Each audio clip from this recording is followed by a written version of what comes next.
बिस्मिल्लाहिर्रहमानिर्रहीम अस्सलामुअलैकुम वरहमतुल्लाह।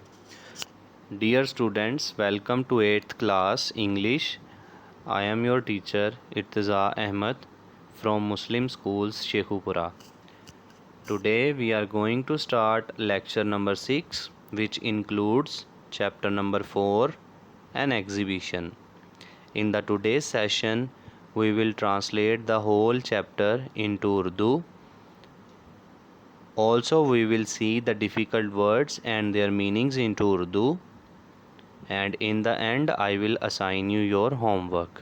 So let us start from the difficult words and their meanings.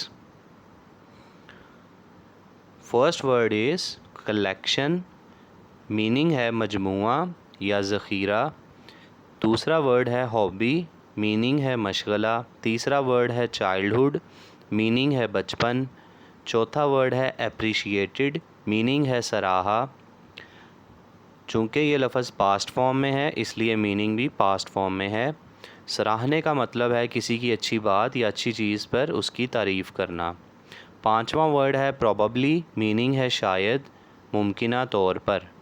छठवां word है मम, खामोश. सातवां वर्ड है अटर्ड. मीनिंग है मुंह से कहा. यह भी पास्ट फॉर्म में है इसलिए उर्दू में मीनिंग भी पास्ट फॉर्म में लिखा गया है, मुंह से कुछ कहना. आठवां है पॉपुलर. मीनिंग है मकबूल या मशहूर. नौवां वर्ड है सरप्राइज़. मीनिंग है हैरानगी की बात. 10वां वर्ड है एंग्शस. गौर से सुनिए, इस वर्ड में एक्स लेटर को जी की साउंड दे के पढ़ेंगे. एंग्शस, एंग्शस. और मीनिंग है बेताब. 11वां वर्ड है रेयर. मीनिंग है नायाब, ऐसी चीज़ जो बहुत कम मिलती हो. 12वां वर्ड है सी शेल्स. मीनिंग है समुद्री घोंगे, सीपियाँ वगैरह. 13वां वर्ड है स्टॉल. मीनिंग है ठीला, आर्जी दुकान. अक्सर मेले वगैरह पर लोग खिलौने या खाने पीने के आर्जी स्टॉल लगाते हैं तो उन्हें हम ठीला कहते हैं. 14वां वर्ड है एक्साइटेड. मीनिंग है पुरजोश. इसके बाद अब हम इस चैप्टर की उर्दू में ट्रांसलेशन पढ़ते हैं.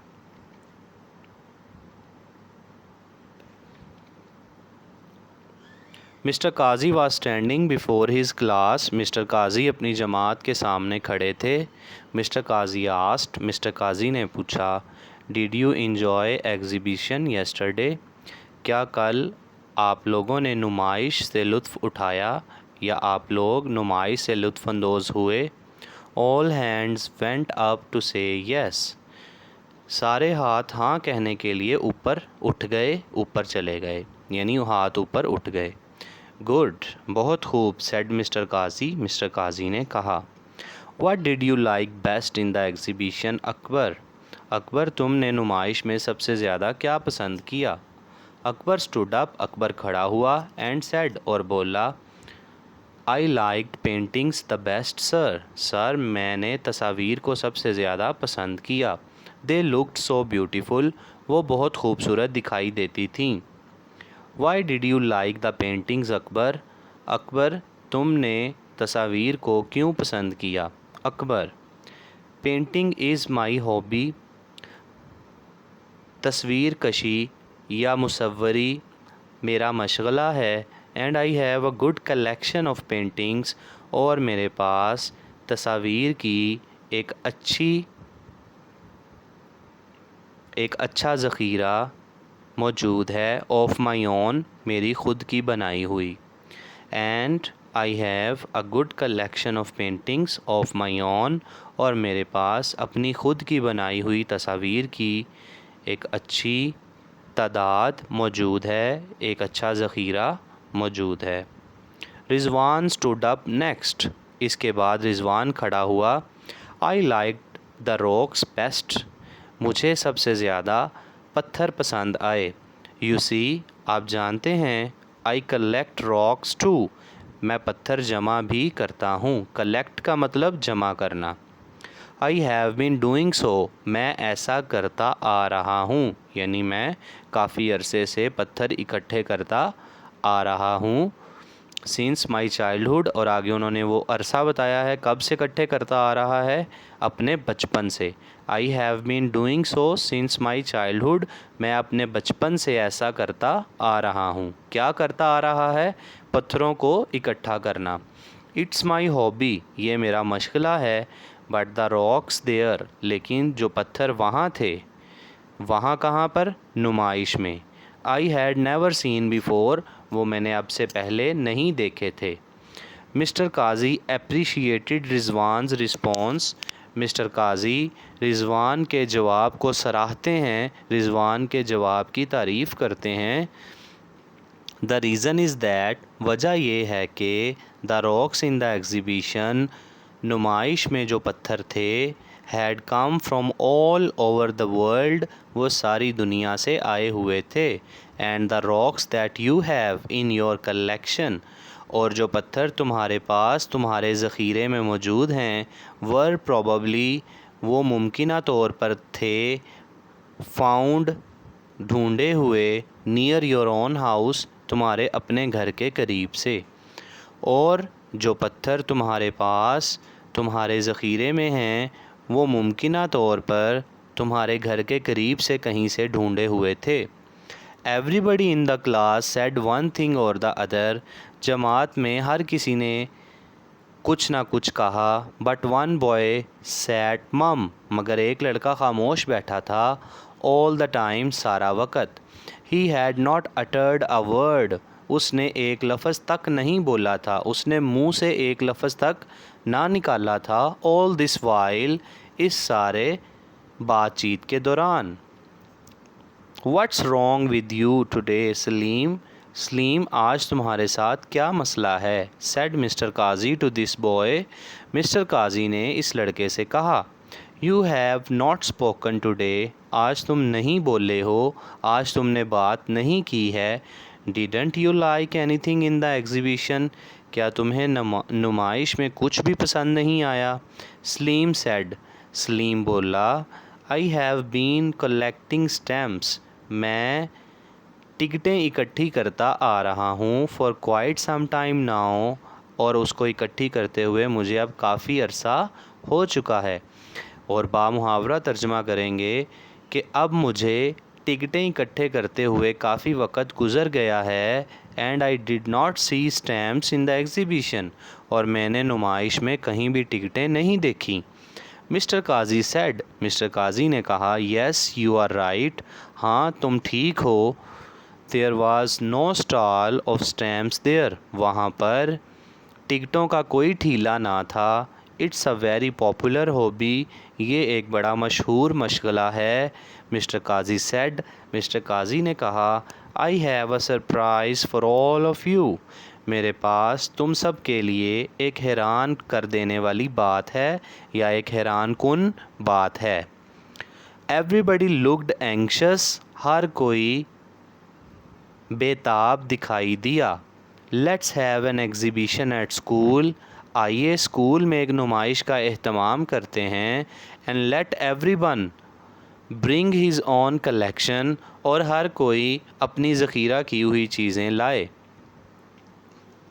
ब्रिंग का मतलब लाए, और हिज ओन कलेक्शन अपनी जमा की हुई चीज़ें। And let everybody bring his own collection, और हर कोई अपनी जमा की हुई चीज़ें लाए। Salim, you will bring your stamps, Salim तुम अपनी टिकटें लाना।